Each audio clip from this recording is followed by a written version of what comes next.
Metallic body frame and 2.4 inch display সাথে আরও বেশ কিছু নতুন ফিচার দিয়ে 2023-এর একদম শেষের দিকে বিগো তাদের ফিচার ফোন লাইনআপে নতুন একটি সিরিজ যুক্ত করেছে উইচ ইজ অর্নেট, এবং এটি ছিল এই সিরিজের একদম প্রথম ফোন যেটি রাইট নাও আমার হাতে দেখতে পাচ্ছেন। সো যেহেতু নতুন সিরিজের প্রথম ফোন এটি, তাই চিন্তা করলাম 1400 টাকা দামের ফোনটি দাম অনুযায়ী মানের দিক থেকে কেমন আপনাদের সাথে শেয়ার করি। So without wasting any more time, let's begin the video.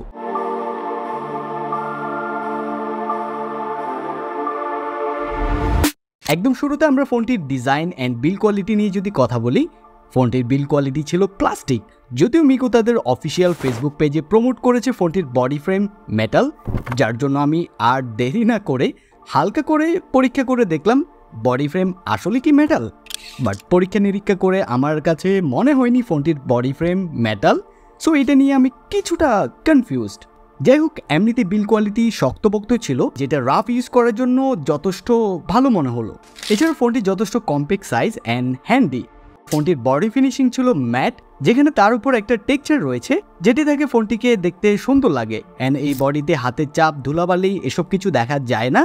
আর এই ফোনে আরেকটা ব্যাপার নোটিস করলাম, নতুন সিরিজের নতুন ফোনটির ডিজাইন কিছুটা ইউনিক ছিল, বিশেষ করে ফোনটির রেয়ারে থাকা camera module, side by side digital camera with flash light and loud speaker position. আচ্ছা, এখানে থাকা ক্যামেরা কেমন ছিল এই ব্যাপারটা আমরা স্কিপ করছি। Flash light and loud speaker sound quality নিয়ে যদি আলোচনা করি, এখানে থাকা ফ্ল্যাশ লাইট থেকে যদিও খুব বেশি আলো আমরা পাইনি, তারপরেও যে আলো ছিল এটি দিয়ে রাতের অন্ধকারে কাছাকাছি থাকা যে কোনো কিছু দেখা যায়। বাট যেহেতু এটি একটি ফিচার ফোন, এখানে ফ্ল্যাশ লাইটের প্রয়োজন খুব একটা ছিল না। ফ্ল্যাশ লাইট না দিয়ে যদি তাদের পূর্বের ফোনগুলোতে যেমন টর্চ লাইট দিয়েছিল সেগুলো যদি দেওয়া যেত তাহলে আমার মনে হয় ভালো হতো। Whatever, then let's talk about speaker sound quality কেমন ছিল। ওয়েল, লাউড স্পিকার বলতে ফোনটিতে স্পিকার একটি যেটি দিয়ে কথা বলা অ্যান্ড মিউজিক শোনা যাবে, তবে ফোনটির লাউড স্পিকার সাউন্ড আমাকে খুব একটা ইমপ্রেস করতে পারেনি।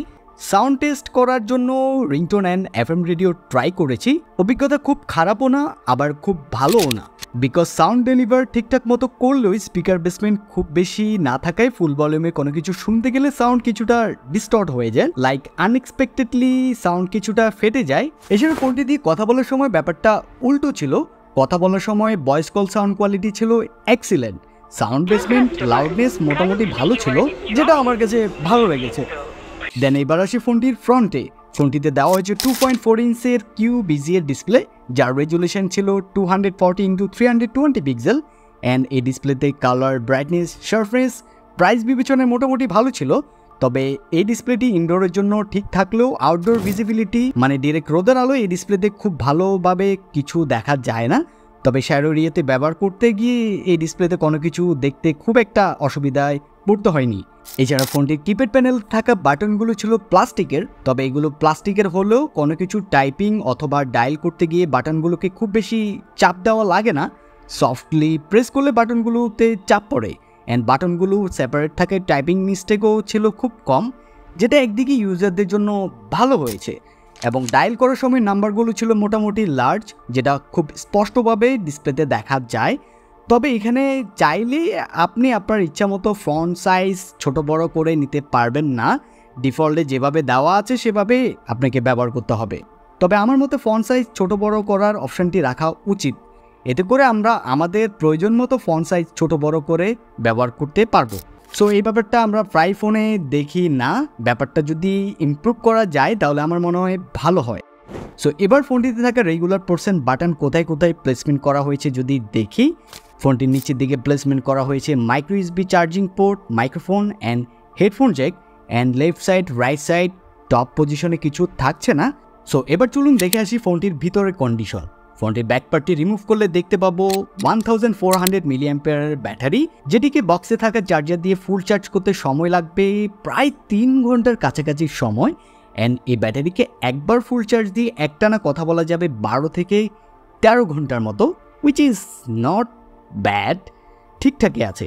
এছাড়া একটানা কথা বলা ছাড়া মাঝে মধ্যে কথা বলে এবং নর্মাল ব্যবহারে ব্যাটারি ব্যাকআপ পাবেন 2 থেকে 3 দিনের মতো, যদিও এখানে কম বেশি হতে পারে, কিন্তু নর্মাল ব্যবহার করে মিনিমাম 2 দিন ব্যাটারি ব্যাকআপ পাওয়া যাবে ফোনটি থেকে। এনিওয়ে, ফোনটিতে কিন্তু ডুয়েল সিম ব্যবহার করা যাবে, এবং এখানে থাকা 2টি সিম কার্ড স্লট ছিল মাইক্রো সিম স্লট। এছাড়া ফোনটির সিম স্লটের হালকা নিচে রয়েছে মাইক্রো এসডি কার্ড স্লট, যেখানে সর্বোচ্চ 32 জিবি মেমোরি কার্ড ব্যবহার করা যাবে। এছাড়া ফোনটির ইনবিল্ড স্টোরেজ ছিল 4 MB RAM and 4 MB ROM, এবং ফোনটির চিপসেটে ব্যবহার করা হয়েছে মিডিয়াটেকের chipset which is MTK6261D, and I always say এই চিপসেটের পারফরমেন্স অন্যান্য চিপসেট থেকে তুলনামূলক ভালো যেটি এই ফোনটিতে রয়েছে। সো এবার কথা বলা যাক ফোনটির phonebook capacity and message capacity নিয়ে। ফোনটিতে ফোনবুক ক্যাপাসিটি ছিল 1000 অ্যান্ড মেসেজ ক্যাপাসিটি ছিল 200। সো প্রাইজ অনুযায়ী 1000 phonebook capacity expected, and message ক্যাপাসিটিটা আরেকটু বাড়তি হলে আমার মনে হয় ভালো হতো। বাই দ্য ওয়ে, এবার ফোনটির মেনুতে ঢুকে ফোনটিতে আর কি কি সুবিধা রয়েছে দেখে নেওয়া যাক। সো একদম শুরুতে ফোনটিতে থাকা মাল্টিমিডিয়াতে যদি আমরা ইন করি, এখানে দেখতে পাবো file manager, music player, video recorder, sound recorder, image viewer.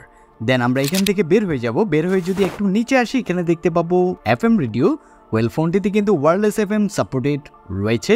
And তারপরে দেখতে পাবো এখানে থাকা ইন্টারনেট সেটিংস। ওয়েল, এখানে কিন্তু ইন্টারনেটও ব্যবহার করতে পারবেন। সো আমরা এই ব্যাপারটাও স্কিপ করে যাচ্ছি। দেন তার পাশে আসলে দেখতে পাবো অর্গানাইজার, অ্যান্ড অর্গানাইজারে যদি আসি, এখানে বেশ কিছু ফিচার দেখতে পাবো, তবে যেগুলো নিয়ে কথা বলতে হয় এখানে দেখতে পাবো LED অ্যালার্ট।